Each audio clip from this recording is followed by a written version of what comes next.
Ako po ang inyong abalingkod, Congressman Manik Manakaw at your self-service. Isang hamak na corrupt congressman lang from Lakas Tama Party.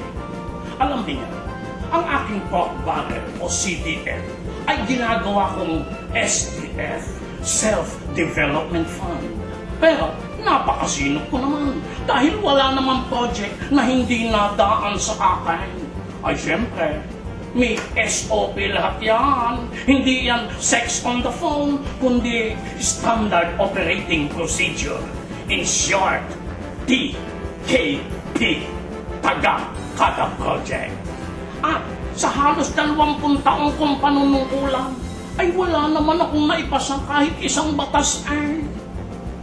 At tuwing eleksyon, nandadaya ako. Ginagamit ko ang guns, and gold.